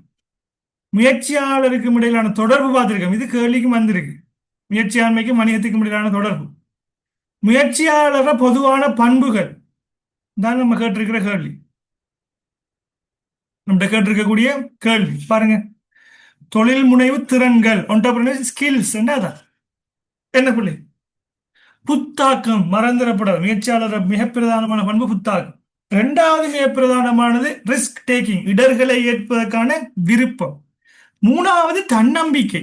உங்களுக்கு இருக்கிற மாதிரி தான் நீங்களும் எதிர்காலத்தில் முயற்சியாளராக மாறலாம். தன்னம்பிக்கை, அர்ப்பணிப்பு. எந்த வேலையை செய்யறேன்னு சொன்னாலும் அது அர்ப்பணிப்போட செய்யணும். எத்தனை மார்க்ஸ் வருது என்ற எக்ஸாம் எழுதி பார்ப்போம் என்ன செய்யக்கூடாது. அப்படி எழுதப்படாது. எழுதணும், இந்த மார்க்ஸ் எடுக்கணும். எங்களது அர்ப்பணிப்போட நம்ம என்ன செய்யணும்? தன்னம்பிக்கையோட அர்ப்பணிப்போட நம்ம படிக்கணும். அப்ப நான் நிறைய கிளாஸ்ல இருக்கும்போது நிறைய அட்வைஸ் சொல்லியிருப்பேன் பிள்ளைகளுக்கு. ஏன் என்டர்பிரினர்ஷிப் முக்கியம், ஏன் கவர்மெண்ட் ஜாப் முக்கியம், ஏன் பிரைவேட் செக்டர்ல நீங்க வேலைக்கு போகணும், ஏன் ஃபாரினுக்கு போகணும். ஒவ்வொரு ஆளுக்கும் பிள்ளைகள் ஒவ்வொரு ஆசைகள் இருக்கு. கட்டாயம் வெளிநாட்டுக்கு போறதான் தீர்வு என்ன, ஃபாரின் போய் விளைக்கிறதான் தீர்வு இல்லை. ஒரு ஒரு விருப்பம், திருப்திங்கிற ஒன்று இருக்கு தானே பிள்ளைகள். தொழில் திருப்தி வேணும். கவர்மெண்ட்டுக்கு போய் இந்த சொசைட்டிக்கு நான் சர்வீஸ் பண்ண போறேன். எல்லோருமே என்ன மதிக்கணும் இந்த சொசைட்டியில என்ன, நம்ம கவர்மெண்ட் செக்டருக்கு போகணும். இல்லை நான் உழைக்கணும், பிசினஸ் என்டர்பிரினர்ஷிப். மக்களோட பிரச்சனையை தீர்க்கணும், கவர்மெண்ட்ல போயும் தீர்க்கலாம், பிசினஸ் உருவாக்கியும் தீர்க்கலாம். இல்லை நான் உழைச்சி நான் என்ன செய்யணும், நான் ரிச் ஆகணும், வெளிநாட்டுக்கு போகலாம், நல்லா உழைச்சிட்டு வரலாம். ஒவ்வொரு ஆளுக்கும் என்ன, ஒவ்வொரு தீம், ஒவ்வொரு அவங்களோட வாழ்க்கையில் என்ன செய்யப்படும், ஒவ்வொரு லட்சியங்கள் இருக்கு. சரியா? அவங்களை பொறுத்து. ரைட். இப்ப நான் வரும் வாய்ப்புகளை இனங்காணக்கூடியவாறு இருப்பாரு, தொடர்ச்சியா செய்யக்கூடியவாறு இருப்பார். அடுத்தது பாத்தீங்கன்னா தலைமைத்துவ திறன் அவர்கிட்ட இருக்கு. ஆட்களோட தொடர்பாடக்கூடிய திறன் இருக்கு, மக்களோட பழகக்கூடிய திறன் இருக்கு, முகாமை செய்யக்கூடிய திறன் இருக்கு. சரிதானே? Right right. அப்ப இவ்வளவு திறன்களும் என்ன செய்யப்படும் பிள்ளைகள்? முயற்சியாளருக்கு இருக்கக்கூடிய திறன்களாக என்ன செய்யும், நமக்கு இருக்கு. ரைட்.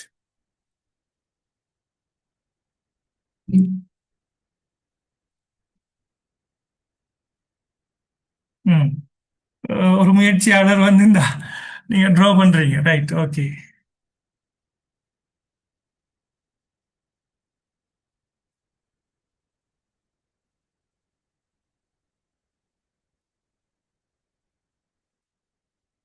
ஓகே. ரைட். அடுத்து முயற்சியாண்மையின் பொதுவான பண்புகள் பார்த்துட்டீங்கன்னா பிள்ளைகள்? Yes, very good. Yes, answer பண்ணிக்கிறீங்க. Yes, very good. அடுத்து ரைட், இண்டிவிஜுவல் அனுப்பிக்கிறீங்க. Okay, very good. இந்த ஸ்கில்ஸ் எல்லாரும் நீங்க அவங்களோட முயற்சியாண்மை அந்த யூனிட் எடுத்தீங்கன்னா அவங்களோட கையில் இருக்கக்கூடிய டிஜிட்டல் டியூட்டர்ஸ்ல வாராக்கள் அவங்களோட டியூட்டர் பாருங்க, புக் இருக்கிறார்கள் புக்ல பாருங்க, மற்றாக்கள் அதே இன்ஸ்டிடியூட்டும் அவங்களோட டியூட்ல பார்த்துக்கொள்ளுங்களா. ரைட். அடுத்து பாருங்க பிள்ளை.